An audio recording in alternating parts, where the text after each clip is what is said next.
Hello and welcome to all the men and women of the West. I'm Joe. To no one's surprise or a shock, I'm going to be discussing the role of the Vale in today's video. The Vale of Aegon was to hardly participate in the war, with the region mostly siding with the Blacks. Although quite why differs on the source. Mushroom spreads some nonsensical story regarding a certain deed between Jacaerys Velaryon and Jane Arryn, a relative of his. But in reality, the most likely reason was that family mattered, and he had a dragon, so she wasn't going to mess with that. She wanted protection from the Greens, considering they were pretty nutty under the leadership of Aemond. Who could blame her? Later, Joffrey Velaryon was sent to the Vale with his young dragon Tyraxes to deter the Greens from attacking the Vale. It's suggested that it may have been to keep him safe. Both reasons sound pretty legit. That said, Joffrey brought Rhaena of Pentos, one of Daemon Targaryen's daughters, with him, and Rhaena was made one of Jane's wards. Rhaena brought with her 3 dragon eggs, and that's pretty much it for Jane's role. That said, what's particularly brave on Lady Arryn's part is that she assembled a host of 8,000 men-at-arms and 1,500 knights to oppose Aegon II. The other region that I'll be kind of discussing in regards to the Dance of the Dragon will be Dorne, with Dorne having no interest in the war. Otto Hightower tried to approach them and court their service, but the Prince of Dorne had no interest, seeing it as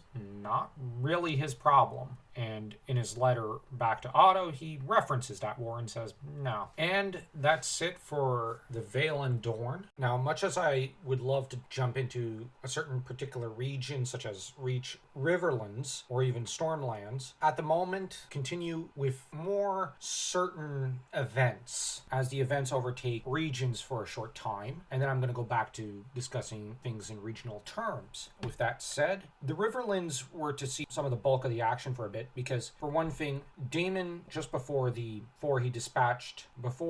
death of Luke to Aemond, was to take Harrenhal, and then he returned to Dragonstone to basically help run the show over there. That said, in the Riverlands, the Blackwoods chose to side with Rhaenyra, while the Brackens chose to side with the Greens, with the Bracken forces apparently surprised by the Blackwoods and ultimately defeated at the Battle of the Burning Mill, and the survivors fled to Stonehenge, only to find it had been seized by the Blacks in their absence, and thus the Brackens had to yield, and thus Aegon lost his only real support in the Riverlands. Otto Hightower tried to bolster the forces of the Greens and sent a lot of ravens to all the key places in the realm, and hired a bunch of sellswords, tried to strengthen the defenses of King's Landing, and otherwise prepare for the war. As to the Reach, the Greens were to think themselves very strong, and were pretty confident of their support in the Reach, as the Costain, Mullendor, Tarly, Rowan, and Grimm. Yeah, there's a house named after the brothers Grimm. How very droll. I approve. Anyways, they all declared for Rhaenyra, to the shock of the Greens. The trouble is,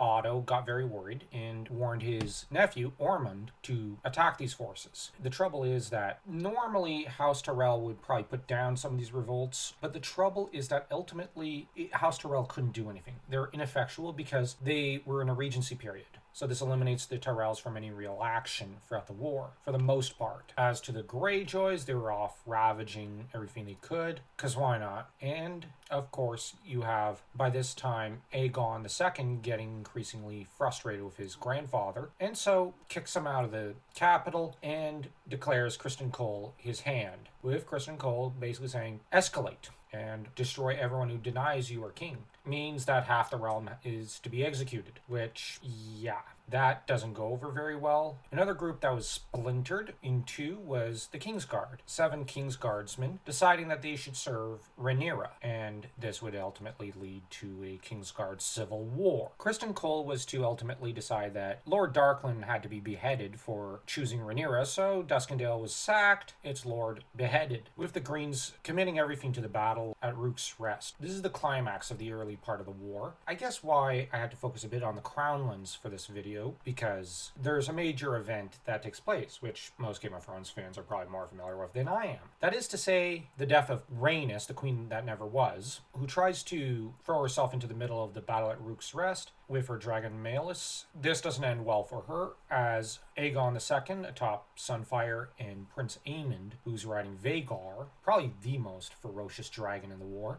go after her and don't really leave anything left of her or Maelys. That said, Aegon II is thoroughly incapacitated by his burns for about a year. I don't know if he ever fully recovers physically or even mentally from his wounds, as it's obvious that he's not the same person afterwards. Ultimately, Aemond is left to act as pretty much regent for his brother, which is not a good idea given that he's a psychopath. While the Greens were scoring a major victory, one that thoroughly cowed the Blacks had to resort to, of course, sending Joffrey to the Vale with Lady Rhaena, along with 3 dragon eggs, and Tyraxes, Prince Aegon the Younger, and Prince Viserys, who were sent to Pentos to be fostered with the Prince of Pentos, who's a friend of Daemon's, at least until Rhaenyra could possibly claim the crown and eliminate those challenging. But ultimately, the big response from the Blacks was to pretty much call upon the dragon seeds, that is to say the illegitimate children of previous generations of Targaryens, so that these guys got given dragons and were told, go nuts, which this is really when one can tell Rhaenyra is not worthy of the throne, because most of these dragon seeds are not exactly great people and are kind of nutty. She doesn't even know who they are. She knows nothing about them personally, or at least how they might react or otherwise how they might respond suddenly having so much power. And so ultimately this is to have